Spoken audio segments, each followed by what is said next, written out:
Cette vidéo, elle est très importante. Je vais prendre le soin de vous raconter dans les minutes qui vont suivre une expérience personnelle que j'ai vécue.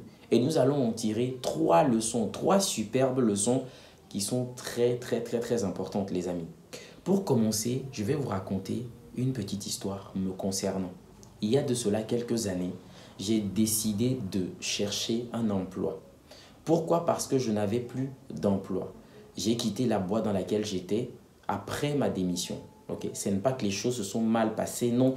Je suis parti parce que j'ai déposé une démission. Pourquoi? Parce que je ne m'épanouissais pas dans mon métier. Et je suis quelqu'un qui aime bien avoir du temps pour moi, ne serait-ce que pour me ressourcer, pour rester inspiré et produire justement et travailler sur mes projets. Donc j'étais vraiment coincé dans mon métier et je n'avais pas beaucoup de temps pour moi. Et c'est quelque chose que je ne supportais pas, qui me mettait vraiment mal. Et donc j'ai démissionné pour me trouver un emploi.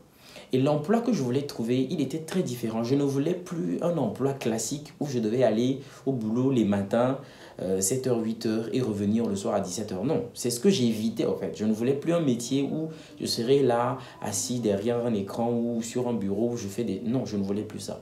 Je voulais un truc, je peux dire, je voulais des petits boulots. Des choses qui peuvent me permettre, ok, si je le veux, aujourd'hui je travaille, si je veux, demain je ne travaille pas. Et être sur des commissions. C'est quelque chose comme ça que je recherchais. Et j'ai fini par trouver. J'ai trouvé une boîte qui offrait voilà, des services comme ça, surtout pour des jeunes, hein, des petits boulots et tout ça. Et je suis rentré dans la boîte. Et quand on a commencé, les conditions n'étaient pas tellement agréables. Pour les personnes qui travaillaient là avant que moi je ne vienne, ils se plaignaient toujours. Mais moi, je ne me plaignais pas parce qu'en fait, ce n'était pas ma principale activité. Moi, mon métier, vous le savez, c'est le conseil et c'est ce que je fais ici. Mais je voulais trouver quelque chose à côté, juste, voilà, quoi. Au cas où j'ai besoin de quelques petits trucs, je m'occupe un peu là. Et c'est bon. Donc, moi, je ne me plaignais pas. Mais j'étais conscient que les conditions n'étaient pas vraiment propres. On a continué, on a continué, on a continué. Et dans pas longtemps, le manager de la boîte a fait une proposition. Okay? Il disait qu'il était en train d'améliorer nos conditions. Il a proposé de nouveaux tarifs et tout ça pour les jeunes de la boîte. Et tenez-vous bien, les tarifs qu'il proposait là maintenant étaient pires que les tarifs ou bien le système qu'on avait avant. Il y avait un nouveau système qui vient d'arriver qui est pire que l'ancien système. Et quand il a soumis la proposition, ils ont fait une période de test, ils ont caché pas mal d'informations aux jeunes. Et le jour était arrivé pour que les jeunes remplissent les conditions pour pouvoir commencer par travailler dans le nouveau système. Et à la grande surprise du manager, énormément de jeunes ont refusé de rentrer dans le nouveau système, genre de payer des montants, d'être en règle pour pouvoir travailler dans le nouveau système. Parce que ces jeunes ont juste remarqué que nous tous, nous avons réalisé que c'était juste de la tricherie. Quand on trichait beaucoup, on investissait beaucoup en temps, en énergie, okay? On prenait des gros risques aussi, mais pas pour grand-chose.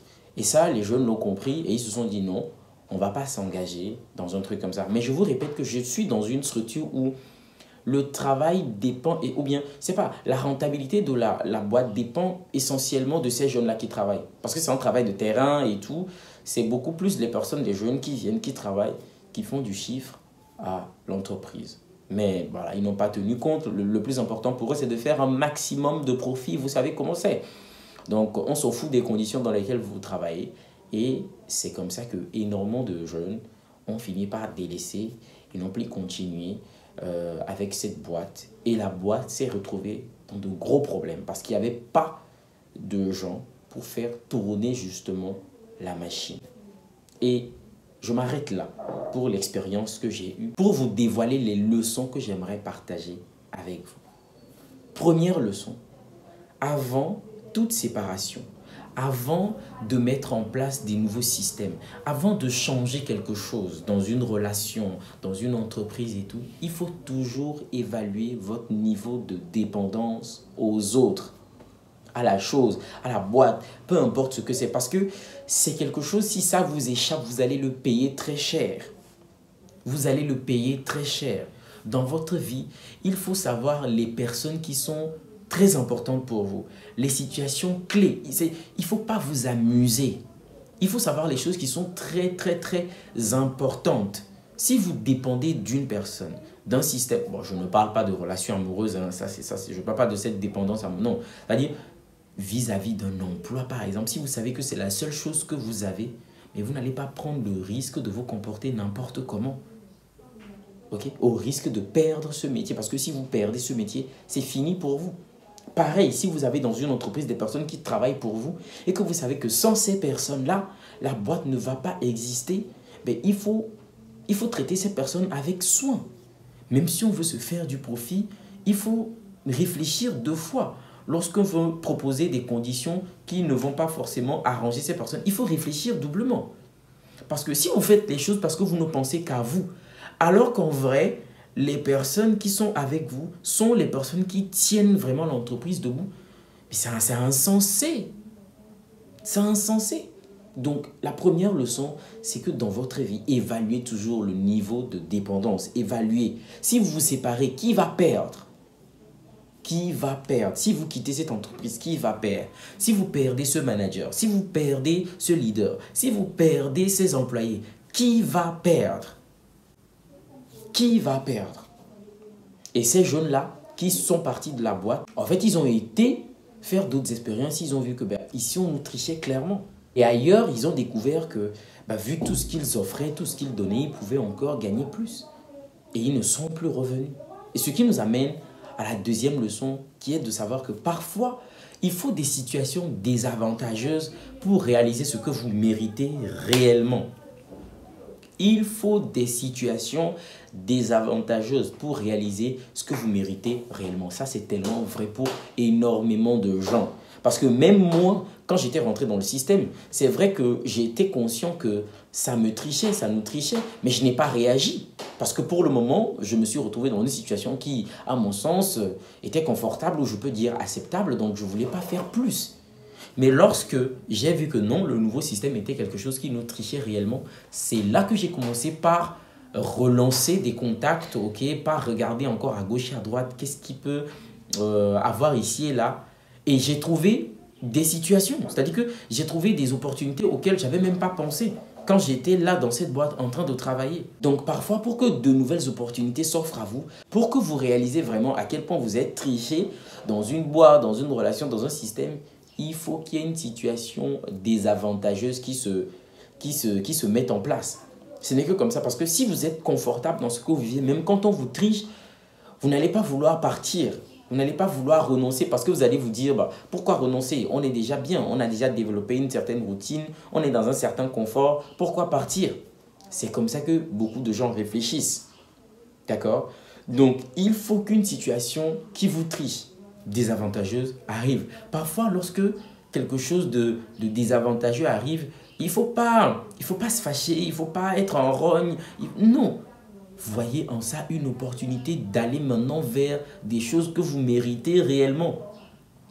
Trouvez là une opportunité pour aller vers des gens qui vous méritent, vers des situations que vous méritez réellement. Ça, c'est la deuxième leçon.